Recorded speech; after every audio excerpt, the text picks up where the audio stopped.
Alright guys, after the last video I promised I'd have another one coming out about the new Carlisle data center, and this is the start of that series. The new Carlisle campus is actually two campuses. You've got one on the north and one on the south sides. Both of them are pretty big in scope and size. Where I parked, there was a water tower being built. It was about in the middle of the two campuses.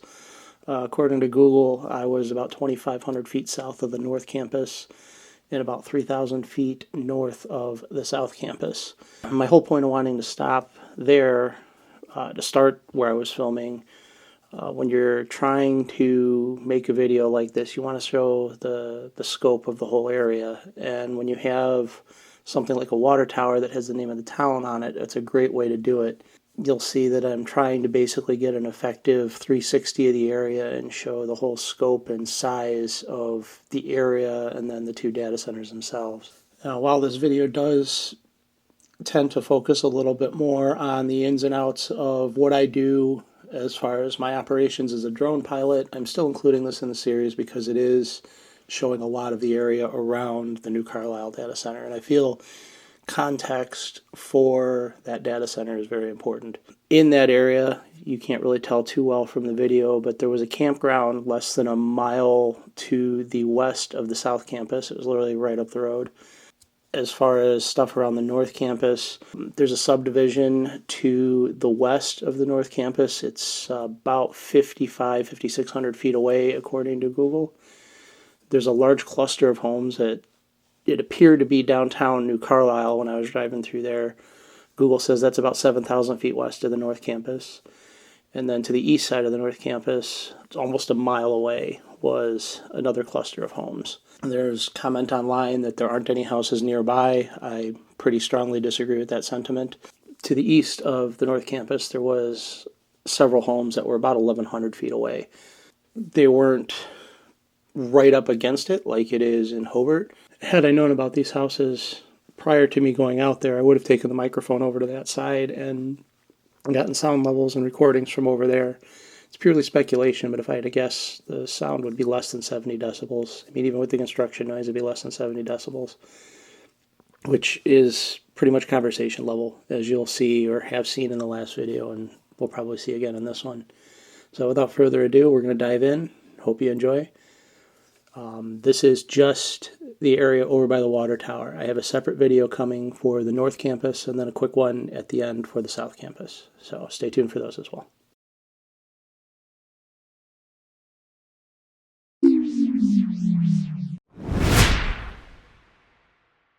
Alright, I made it out to New Carlisle, Indiana. I'm currently at the base of the water tower. Let's see if the camera follows me over there. You can kind of see it back behind me. You can see behind me now, there's a blue building. I'm not 100% sure what that is, but I do believe I figured out which buildings are the data center out here. Google's saying that this is a 2-lot complex. There's one on the north, one on the south. To my south, there is a rather large building. Probably that complex looks like it's about the size of the one in Hobart. And there's another one to my north that is very similar in design. And it's got the same fencing around it that the data center in Portage had. So we're going to throw the drone up in the air right now. I basically want a shot orbiting the New Carlisle water tower and then catching both of the data centers in the background. I'm going to have 2 batteries left, and I did not realize how big these campuses are. We're going to try to get good footage of both campuses with both batteries that I have left, using one at each campus. So we'll see how this works out. We're going to get ourselves up in the air here. I'm launching, currently I'm on a gravel road, so I'm just going to launch off the bed of my truck. I do this quite frequently. We're going to turn the camera on now. This is something I do quite frequently when I'm traveling in my truck.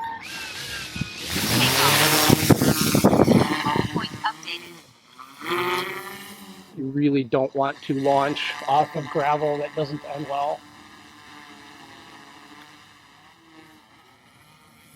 You nick up your props, and it's just not good for the sensors on the drone either.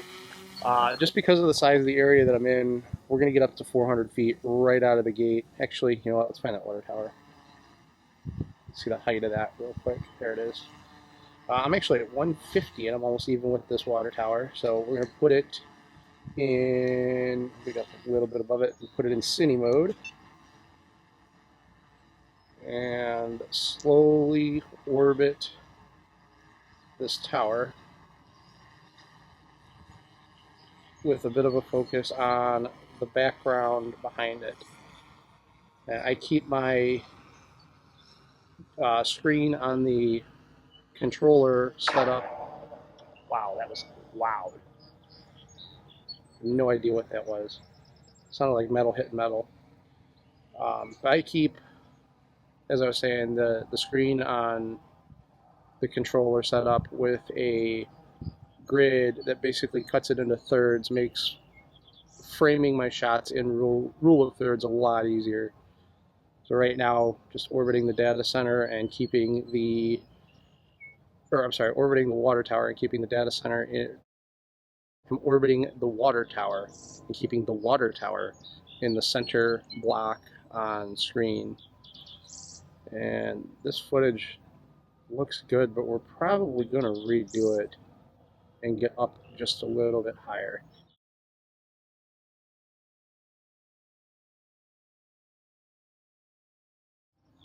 There's Cleveland Cliffs back there. Drove all this distance just to get to see another steel mill. That's comforting. Bit ironic, I guess.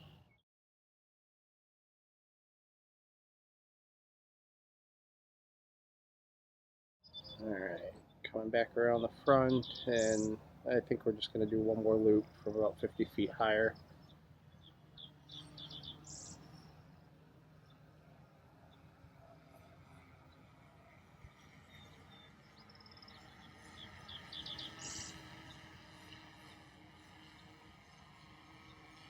Alright, that's loop number one. Wrong button.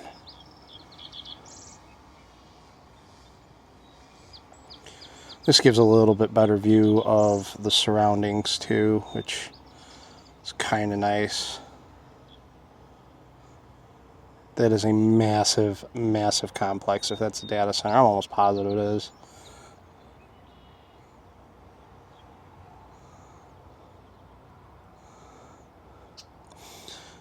Now, a shot like this, I didn't really need to stay in cinematic mode, but that just keeps it a little bit slower, a little bit easier to control.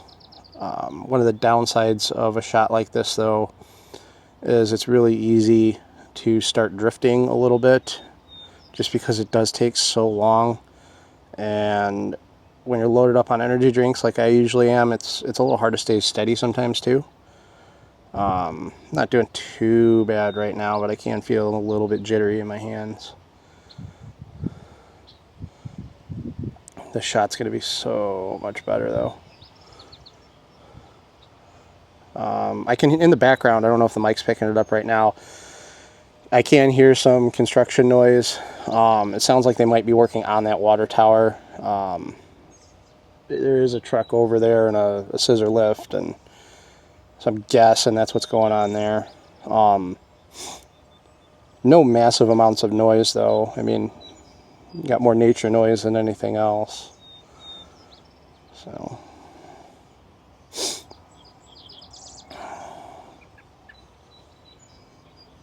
this is definitely a little bit better of a shot. Now, DJI does have the ability for me to just lock on to this water tower and then just hold my stick to the left, or I can even set it in cruise control where it does the flight for me. There's a time and a place for that. I don't like doing that very often though. I feel it's going to wear down, and I'm not using my skills nearly as much, my piloting skills nearly as much. And if you don't use it, you lose it. So I tend to try to do most of these shots manually unless there's a reason that I want to go into full auto mode. But I have not moved off of that 224 foot mark, so I am holding steady and doing really good on this one. Now in post, a shot like this, I jinxed, I just jumped up to 225, but a shot like this, I fly it really, really, really slow, and then I speed it up a ton in post. The reason I do that is you speed it up, it still looks really smooth because of how slow the flight was. If you fly a shot like that, I'm going to climb up to 400 feet real quick. You fly a shot like that at a fast pace, it's very easy to get twitchy with the sticks, and that really comes across in post, and it takes a lot more time to edit and smooth everything out. There is software that does it. Just about to 400 feet now, or 390, so we're going to stop there, and I'm going to do just a 360 of the whole area right now. Most of this is cornfield, but I did pass a really nice subdivision on the way in. Also passed a couple of areas where I'm not sure I really should have been there, but most of this area is farm or industrial of some sort.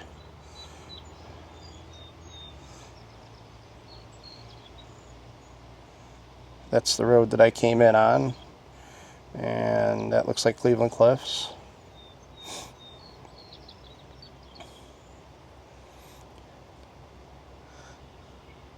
And you just want a nice, slow and smooth rotation here, and it'll make for a really cool shot once we get into post and editing. I'm purposely going more than 360 degrees here. Reason being is you never really know when you're going to get a shadow or something that screws up the shot. Camera off, camera back on. And so if you put too much footage in, it's easier to crop it out. If you don't have enough footage, there's nothing you can do about it later on. So always overshoot a little, but not so much that you're wasting time. And then now I'll have the ability to crop out various sections of just the data center footage from here. So I'm under 50% on battery, but that should still be another, I don't know, 5-10 minutes based on how I've been flying today.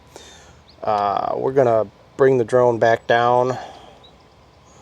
It's a really cool shot. We're gonna do a quick orbit of this.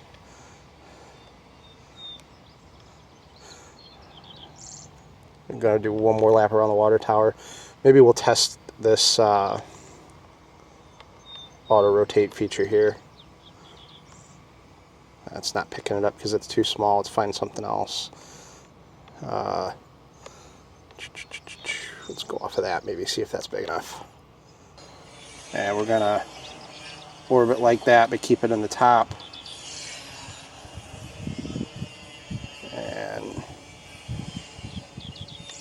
again, using the grid on my screen here, it's doing an auto orbit all the way around. I know that you can't see the grid in the video that's going to be posted, but it's there. I know DJI has a ability to show you what's on my screen.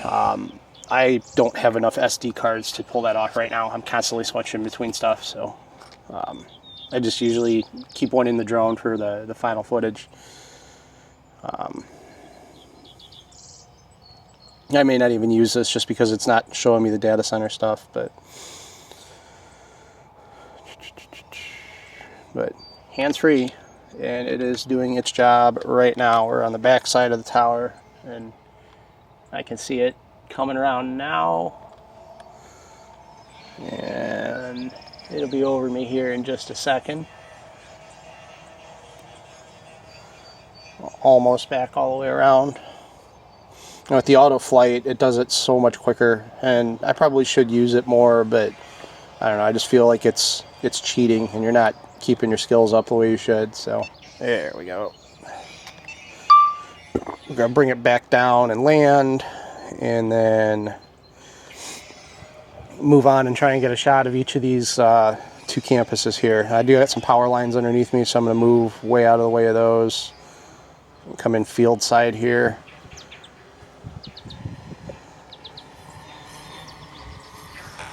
And typically I get down to about 75 feet or so, and then I'm not watching the screen anymore. I'm just watching the drone itself. And you're going to see it fly into camera view here in just a second. Get my camera leveled out.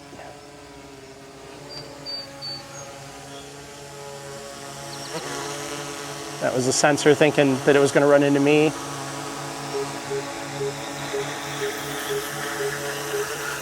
And now it's picking up my truck, and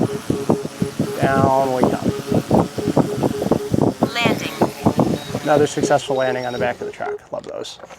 So, oh, that's annoying. All right, so that was a real simple shot. Nothing special to it. We're gonna throw everything back in the truck real quick and go to the campus to the north. Maybe try to do a lap around that. And then see what's down to the south. And hopefully not burn up 2 batteries and still have a little bit left for something on the end. So, there we go. All right, real quick before we pull off, I brought the microphone out again.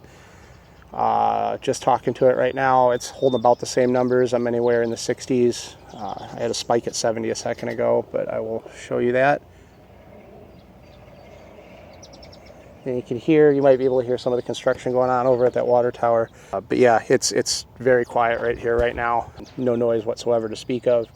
But I am almost smack dab in the middle between both of these campuses. So we're going to drive a little bit north and we will pull this thing out there again and see what it's like noise-wise there. So moving on. All right, in my editing process, I showed this video to a couple friends of mine, and multiple people brought this up about that blue building that sits in between the north and south campuses. You can actually see it behind me in the early part of the video. That building was originally built by GM and Samsung as a collaborative effort to make car batteries for GM vehicles. Construction began in 2024, and the blue and white part of the building that you can see is supposed to be the administrative side of the plant. The plant itself was a $3.5 billion, with a B, $billion investment that was supposed to employ 1,600 people making these batteries. The plant never went into production. GM pulled the plug due to lack of sales of EV vehicles. The building currently sits unused. There's no future plans for it either. Federal policy changes made the push for electric cars less of a priority for auto manufacturers, so the plant wasn't needed. The project hasn't been canceled. They haven't made any plans to tear down the building or anything like that, and they are preserving the option to restart if they need to.